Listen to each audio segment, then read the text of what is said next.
नमस्कार दोस्तों, स्वागत है आप सभी का एक बार फिर से एमजेटी एजुकेशन में। तो दोस्तों देख लीजिएगा कितना इंपॉर्टेंट आपके सामने यहाँ पर टॉपिक चलने वाला है। प्रकाश से संबंधित जितने भी महत्वपूर्ण घटनाएं होती हैं सब के सब एग्जाम में पूछे जाते हैं। और इतने प्रकाश की घटनाएं होती हैं, प्रकाश के परावर्तन, अपवर्तन, पूर्णांतरिक परावर्तन, प्रकीर्णन, विवर्तन, इन सभी के कारण बहुत सारी घटनाएं होती हैं। और अगर ये सब एग्जाम में आ जाता है तो कंफ्यूजन हो जाती है। तो इसी कंफ्यूजन को दूर करने के लिए आपके सामने इमेजेस के माध्यम से ये वीडियो बनने वाला है दोस्तों, और ये आराम से बिल्कुल तरीके से समझने वाले हैं आप लोग। तो चलिए, ये सब घटनाएं क्यों होती है, ये ऑप्टिकल फाइबर कैसे काम करता है, और ये इंद्रधनुष के बारे में तो आप लोग को पता ही होगा, हीरा के बारे में, ये फिर आसमान नीला दिख रहा है, ये फिर समुद्र नीला दिखाई दे रहा है, ये फिर सूर्य के बारे में, तो बेसिक बातें हो गई। लेकिन और कुछ होते हैं इसके अलावा जो कि एग्जाम में पूछा जाता है। आइए देखते हैं कौन कौन से ऐसे प्रकाश के घटनाओं के उदाहरण होते हैं। सबसे पहले बात, हम लोग क्या क्या पढ़ने वाले देखिएगा, प्रकाश के परावर्तन के कारण क्या क्या होता है। फिर उसके बाद हम पढ़ेंगे प्रकाश अपवर्तन के कारण क्या क्या होता है। ये सब चीजें आपके सामने लिखी गई हैं। आगे देख लीजिए, प्रकाश प्रकीर्णन के कारण इतनी सारी घटनाएं, प्रकीर्णन के कारण इतनी हो जाती हैं, ये सब हम लोग देखेंगे। और इसके बाद पूर्ण आंतरिक परावर्तन हो जाता है, ये सब घटना हो गई। और फिर वर्ण विक्षेपण के कारण इंद्रधनुष बन जाएगा। और फिर विवर्तन क्या होता है, विवर्तन से घटनाएं क्या होती हैं, इसको हम लोग समझेंगे। तो चलिए आइए पहले टॉपिक की तरफ आते हैं। हमारा पहला टॉपिक है प्रकाश परावर्तन होता क्या है, इसके कारण क्या क्या घटनाएं होती हैं। तो हमको पता ही है कि जब भी कोई प्रकाश की किरण किसी चिकने सतह से टकराती है तो वापस चली जाती है। और जब दो प्रकाश की किरणें कहीं पर आपस में काटती हैं तो वहीं पर प्रतिबिंब बन जाता है। बात सही है। तो जब प्रतिबिंब बनता है किसी दर्पण के द्वारा तो कौन सी घटना होती है, उसमें परावर्तन होता है। ये भी तो क्वेश्चन पूछता है। तो प्रतिबिंब जो बनता है, ये प्रतिबिंब बन रहा है, ये चेहरा क्यों देख पा रही है लड़की, क्योंकि जो इसके चेहरे पर प्रकाश आ रहा है, ये सभी प्रकाश जा करके उस पर फोकस हो करके वहां पर कह सकते हैं कि काट रही हैं जाकर के अंदर। जब काटेंगी अंदर जाकर के प्रकाश की किरणें तो वहीं पर प्रतिबिंब बनता है जाकर। तो ये हो गया, छोटी सी बात ये हो गई। लेकिन बड़ी बात क्या है, बड़ी बात पेरिस्कोप है। पेरिस्कोप क्या होता है और ये किस सिद्धांत पर कार्य करता है। तो पेरिस्कोप भी प्रकाश परावर्तन के सिद्धांत पर ही काम करता है। कैसे दोस्तों, ये पेरिस्कोप जो आप देख रहे हैं, पेरिस्कोप मतलब परिदर्शी, यानी छुप करके देखने वाला जो यंत्र होता है उसी को हम लोग पेरिस्कोप कहते हैं। तो समुद्र में छुप करके बाहर की चीजें देखना, यही है पेरिस्कोप। कैसे देखा जाता है, ये जो टेढ़ा सा आप देख रहे हैं, ये टेढ़ा चीज अंदर भी रहता है। और यहां पर एक समतल दर्पण लगा दिया जाता है और यहां पर एक समतल दर्पण लगा दिया जाता है। जब बाहर की वस्तु देखनी होती है तो बाहर की प्रकाश की किरणें अंदर आती हैं, अंदर यहां परावर्तन हो जाता है, फिर यहां पर परावर्तन हो जाता है, फिर परावर्तन के बाद यहां बंदा आराम से जो यहां पर होता है ये अपनी आंखों से देख लेता है। इस प्रकार से प्रतिबिंब पेरिस्कोप से बनता है। तो ये परावर्तन के कारण हो गई। लेकिन मेन मुद्दा क्या है इसमें, मेन मुद्दा ये है कि पूछेगा कि ये जो समतल दर्पण है ये कितने कोण पर रखा जाता है। तो दोस्तों कह सकते हैं ये 45 अंश के कोण पर रखा जाता है। यहां से कितने अंश पर, 45 अंश के कोण पर रखा जाएगा। ये भी 45 पर, ये भी 45 पर, एक दूसरे के समांतर रखे जाते हैं, एक दूसरे पर समांतर रखे जाते हैं 45 अंश के कोण पर। अक्ष से 45 अंश का कोण बनाता है। तो ये हो गया पेरिस्कोप के बारे में। 45 अंश का कोण बनाएगा और समांतर रखा जाएगा, दो दर्पण रखा जाता है, समतल दर्पण, ये ध्यान में रखना है। अब हम बात करते हैं प्रकाश अपवर्तन के कारण कौन कौन सी घटनाएं होती हैं और यहां से क्या एग्जाम में पूछता है। सबसे पहली बात, पेंसिल का टेढ़ा दिखना, यानी पेंसिल जो दिखता है टेढ़ा, वो किस कारण दिखता है, प्रकाश का अपवर्तन वहां पर होता है। जब भी दो माध्यम आएगा तो दो माध्यम में क्या होगा, अपवर्तन होगा, है ना। रिफ्रैक्शन, रिफ्लेक्शन हो गया परावर्तन, रिफ्रैक्शन हो गया अपवर्तन। तो रिफ्रैक्शन कब होता है, जब भी दो माध्यम, यहां पर हवा आ गई, यहां पर जल आ गया, यहां हवा यहां जल, जैसे ही दो माध्यम बदला तो वस्तु टेढ़ा दिखने लगेगा। जब टेढ़ा दिखने लगेगा तो कौन सी घटना हो गई, प्रकाश का परावर्तन। पेंसिल का टेढ़ा दिखना हो, या फिर बाल्टी में जो तल है, या फिर उसमें कोई सिक्का रखा हुआ हो, बाल्टी मान लीजिए या फिर गिलास मान लीजिए, ये जो सिक्का रखा हुआ है ऊपर क्यों दिखता है ये, क्योंकि जैसे ही माध्यम बदला प्रकाश की दिशा बदल जाती है। प्रकाश की दिशा जैसे ही बदलेगी तो दोस्तों जहां पर प्रकाश को जाना होता है वहीं पर हमको दिख जाना होता है। तो ये होता है बाल्टी का तल ऊपर दिखना या फिर पेंसिल का टेढ़ा दिखना, दोनों के कारण हो गया अपवर्तन के कारण। तारा टिमटिमाता है, तो तारा टिमटिमाता किस लिए है? वायुमंडलीय अपवर्तन होता है। कौन सा अपवर्तन? वायुमंडलीय अपवर्तन होता है, एक प्रकार का ये अपवर्तन है। यहां पर दोस्तों जो तारे टिमटिमा रहे हैं, इन तारे टिमटिमाने का कारण यही है कि जब ये तारे हमारे आंखों के सामने आते हैं, आंखों के सामने पड़ते हैं, तो हमारे सामने एक माध्यम आ जाता है हवा। हवा में क्या होता है दोस्तों? हवा और यहां पर कह सकते हैं कि एक हवा की दिशा बदलती रहती है। जब हवा की दिशा बदलेगी तो दोस्तों प्रकाश की दिशा भी बार बार बदलती रहेगी। जब दिशा भी बदलती रहेगी तो ये तारा कभी इधर दिखेगा, कभी इधर, कभी इधर, कभी इधर। इसलिए इधर उधर दिखने की वजह से वो टिमटिमाता हुआ दिखता है। ये हो गया प्रकाश के टिमटिमाने की घटना। क्या बताएंगे आप लोग? वायुमंडलीय अपवर्तन बताएंगे। क्या बता देंगे? वायुमंडलीय अपवर्तन हो गया। और बता देना है सूर्य का सूर्योदय से पहले ही दिखाई देना। ये जो आप सूर्य देख रहे हैं, ये सूर्य इस पर पड़ रहा है, इसकी प्रकाश तो आनी चाहिए कि नहीं आनी चाहिए? यहां पर जब ये दिख रहा है ये सूरज हमको, तो यहां पर जो सामने पहाड़ दिख रहा है, ये पहाड़ भी तो दिखना चाहिए। ये काला क्यों दिख रहा है? क्योंकि यहां पर का प्रकाश इस पर नहीं आ रहा है, क्योंकि यहां पर ये सूर्य उपस्थित ही नहीं है। क्यों? क्योंकि अपवर्तन हो रहा है। अपवर्तन के कारण जो सूर्य होता है वो नीचे का ऊपर दिखने लग जाता है, पहले ही दिखाई देने लगता है। तो इसका आप क्या कारण बताएंगे? सूर्य का सूर्योदय से पहले ही दिखाई देना क्या कारण हो जाएगा? अपवर्तन का कारण। अगर जब लाल दिखेगा तो लाल दिखने का क्या कारण हो जाएगा? लाल दिखने का कारण प्रकीर्णन का कारण हो जाएगा। ये आपको बता देना है। चलिए अब आ गया प्रकाश प्रकीर्णन के कारण। सबसे मतलब बेस्ट ट्रिक इसमें क्या है? प्रकीर्णन के कारण जब भी कोई घटना पूछेगा तो उसमें रंग का नाम लेगा। किसका नाम लेगा दोस्तों? रंग का नाम लेगा। जैसे कहेगा कि सूर्य लाल क्यों दिखाई देता है, लाल नाम ले लिया, इसका मतलब प्रकीर्णन ठोक देना है। अंतरिक्ष यात्री को आसमान काला दिखता है, क्यों काला दिखता है? इसका मतलब प्रकीर्णन के कारण। समुद्र नीला दिखाई देता है, क्यों नीला दिखाई देता है? प्रकीर्णन के कारण, ठोक दो।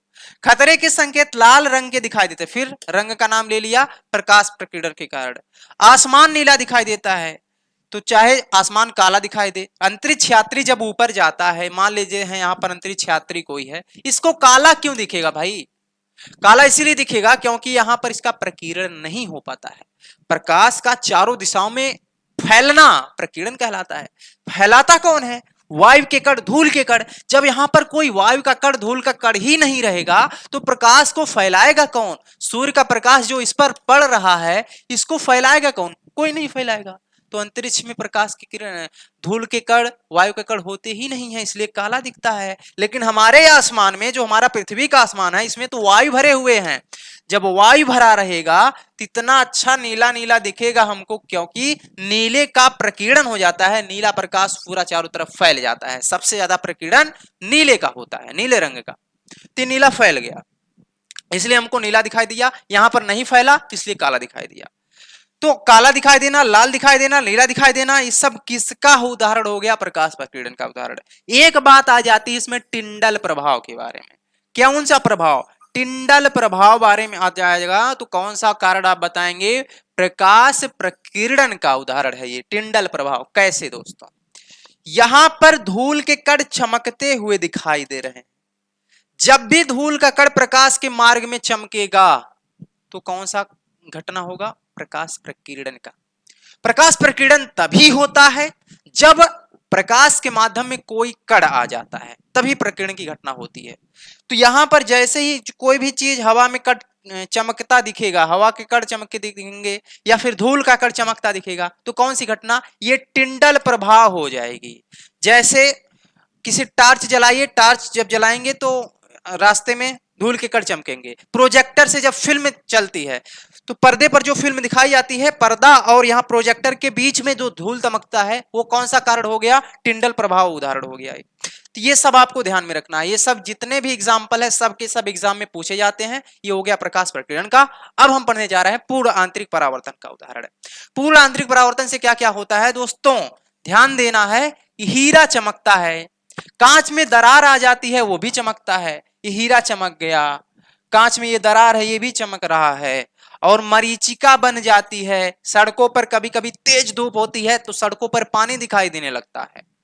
तो पानी क्यों दिखाई देने लगता है? क्योंकि वहां पर पूर्ण आंतरिक परावर्तन हो जाता है, इसीलिए ऊपर का जो वस्तु होता है नीचे परछाई उसकी बन जाती है। जब परछाई बन जाती है तो हमको लगता है वहां पर पानी है। ये क्या हो गया? मरीचिका, मृग मरीचिका जिसको बोलते हैं। तो मृग तृष्णा या मृग मरीचिका किसके कारण? पूर्ण आंतरिक परावर्तन के कारण। ऑप्टिकल फाइबर किस सिद्धांत पर कार्य करता है? ये भी ऑप्टिकल फाइबर के कारण। जब प्रकाश की किरण का परावर्तन हो, लेकिन पूरा परावर्तन हो जाए, मतलब उसी माध्यम में ही परावर्तन रहकर रह जाए। जैसे मान लेते हैं ये कोई नली है, अब इस नली में कोई माध्यम दूसरा है और यहां पर हवा है। जैसी हवा से प्रकाश की किरण प्रवेश की इसमें प्रवेश करने के बाद ये बेचारी इसी में रह जा रही है, इसी में रह जा रही है, इसी में रह जा रही है, इसी में रह जा रही है। जब एक ही माध्यम में रह जाएगी परावर्तन होने के बाद तो उसको पूर्ण आंतरिक परावर्तन बोलते हैं। और इसी का फायदा उठा करके बेचारी का बना दिए ऑप्टिकल फाइबर। इसी का फायदा उठा लिए कि हमको एक जगह घुसा दिए और हमको निकलने का मौका ही नहीं दे रहे हैं। देखिए देखिए ऐसे चलता जाएगा, पहुंचा देंगे पूरा सऊदी अरब इस तरीके से। तो किससे पहुंचाते हैं? ऑप्टिकल फाइबर से कोई भी संदेश इसको पहुंचा देते हैं। तो ये ऑप्टिकल फाइबर किस सिद्धांत पर कार्य करता है? पूर्ण आंतरिक परावर्तन के सिद्धांत पर कार्य करता है। ये आपको ध्यान देना है। हीरा का चमकना हो, कांच में दरार का चमकना हो, चाहे मरीचिका का चमकना हो, चाहे ऑप्टिकल फाइबर की घटना हो, किसके कारण होती है? पूर्ण आंतरिक परावर्तन के कारण होती है। अब हम बात कर लेते हैं वर्ण विक्षेपण के कारण कौन कौन सी घटनाएं होती हैं। वर्ण विक्षेपण के कारण एक ही घटना होगी, कौन सी? इंद्रधनुष बनना।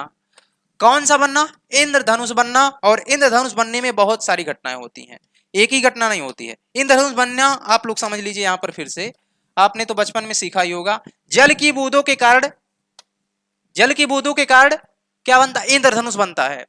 कैसे बनता है उसको समझ लीजिए। मान लेते हैं जल की बूंद है, जल की बूंद में जब भी प्रकाश की किरण आती है तो पहली बात, जब यहां पर हवा हो गई और यहां पर ये जल का बूंद हो गया तो दो माध्यम चेंज हुआ, दो माध्यम हुआ तो अपवर्तन की घटना हो जाएगी। तो पहली घटना कौन सी हो गई? अपवर्तन।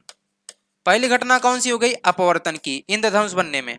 यहां पर माध्यम चेंज होने के बाद जैसे ही प्रकाश थोड़ा सा मुड़ जाएगा, प्रकाश मुड़ गया, अब यहां पर ये बाहर निकल नहीं पाएगी बेचारी। ये अब ये जो आई थी ये बाहर नहीं निकल पाएगी, अब ये इसी माध्यम में ही लौट जाएगी। ये यानी जल में थी, जल में ही लौट गई, तो कौन सी घटना हो गई? ये पूर्ण आंतरिक परावर्तन। अपवर्तन घटना हो गई, दूसरा पूर्ण आंतरिक परावर्तन घटना हो गई। पूर्ण आंतरिक परावर्तन, पूर्ण आंतरिक परावर्तन, ये हो गई कौन सी घटना? दूसरी। तीसरी घटना अब क्या हो जाएगी? जैसे ही बेचारी यहां से निकलेगी, अब यहां से ये तीन मतलब 7 रंगों में ये बट जाएगी। कितने रंगों में? 7 रंगों में बट जाएगी। क्यों? क्योंकि जल का जो बूंद होता है वह प्रिज्म की तरह व्यवहार करता है, और प्रिज्म करता क्या है? 7 रंगों में प्रकाश को भी बिखेर देता है। ये प्रिज्म की तरह व्यवहार किया और ये जो आई थी इसको 7 रंगों में बिखेर दिया, तो इसी को क्या बोल दिया गया? वर्ण विक्षेपण। यानी तीसरी घटना क्या हो गई यहां पर? वर्ण विक्षेपण। वर्ण विक्षेपण हो गया। अब तक रटते आए होगे लेकिन अब नहीं रटोगे कि तीनों घटना क्यों होती है इंद्रधनुष में। क्योंकि यहां पर अपवर्तन हो गया, यहां पर पूर्ण आंतरिक परावर्तन हो गया और यहां पर वर्ण विक्षेपण हो गया। 3 घटना आपको बता देना है। कभी कभी यहां पर पूर्ण आंतरिक परावर्तन नहीं देगा, केवल परावर्तन कहेगा। कहेगा कौन सी घटनाएं होती है, तो आपको बताना अपवर्तन, परावर्तन, वर्ण विक्षेपण दोनों होता है। पूर्ण आंतरिक परावर्तन को कभी केवल परावर्तन बोल देता है, ये भी आपको ध्यान रखना है। ये कितना अच्छा मौसम देख रहे हैं आप लोग, इतना अच्छा मौसम अगर आपको मिल जाए तो कभी छोड़ेंगे? वही जिंदगी है, कहेंगे यही जिंदगी है ना, इतना अच्छा मौसम मिल जाए तो ये था दोस्तों वर्ण विक्षेपण के कारण हो गई घटनाएं। अब हम लोग देखेंगे एक घटना और, विवर्तन क्या होता है। विवर्तन कहां देखने को मिलता है? तो विवर्तन वहीं देखने को मिलता है जब किसी कमरे में कोई छोटा सा छेद हो या सुराख हो, तब वहां से प्रकाश की किरण आंशिक रूप से मुड़ जाते हैं चारों तरफ, जैसे यहां पर मुड़ गए हैं। जैसे मान लीजिए कोई कमरा है, मान लेते हैं कोई कमरा है, कमरे में कोई बल्ब जल रहा है भाई, कोई बल्ब जल रहा है, चारों तरफ जला हुआ है, ये कमरे में इतना बड़ा बल्ब लग गया, चलो कोई बात नहीं। अब यहां पर ये प्रकाश तो देगा ही देगा, हम इस कमरे में छोटा सा छेद कर दे रहे हैं, हम इस कमरे में छोटा सा छेद कर दे रहे हैं, अरे छोटा सा छेद कर दिया। अब यहां से जो प्रकाश की किरण निकलती है क्या केवल इतना ही जाती है क्या? इतना ही केवल जाती है क्या? नहीं दोस्तों, थोड़ा सा इस तरफ मुड़ेगी, थोड़ा सा इस तरफ मुड़ गई, थोड़ा सा उस तरफ, थोड़ा सा इस तरफ, ऐसे जाती है। यही चारों तरफ थोड़ा सा आंतरिक कह सकते हैं कि छिद्र के चारों तरफ आंशिक रूप से यानी थोड़ा सा मुड़ जाना ही क्या कहलाता है? विवर्तन कहलाता है। क्या कहलाता है? विवर्तन। यहां पर भी एक छिद्र था, छिद्र से चारों तरफ यानी थोड़ा सा मुड़ करके जा रही है, थोड़ा सा मुड़ करके जाएगी तो उसको कौन सी घटना बोलेंगे? विवर्तन की घटना बोलेंगे। तो ये सब हो गए प्रकाश के संबंधित जितने भी घटनाएं होती हैं उन सभी के एग्जाम्पल आपको सामने प्रस्तुत कर दिया गया है। यहां से क्वेश्चन पूछता है, दिमाग में बैठ गया होगा चित्र के माध्यम से, इतना भी हमको पता भी चल चुका है। कमेंट कर दीजिएगा, अगर वीडियो पसंद आया हो तो लाइक कीजिए, सब्सक्राइब कीजिए एमजेटी एजुकेशन चैनल को, और जो भी आपका डिमांड है, जो भी आपको समझ में नहीं आता है, कोई भी चैप्टर हो साइंस का, उसको कमेंट कीजिए, उसका वीडियो आपको मिल जाएगा। और पीडीएफ चाहिए तो पीडीएफ के लिए हमारे टेलीग्राम चैनल को सब्सक्राइब जरूर करिएगा। चलिए मिलेंगे नेक्स्ट क्लास में दोस्तों, तब तक के लिए जय हिंद, जय भारत, वंदे मातरम।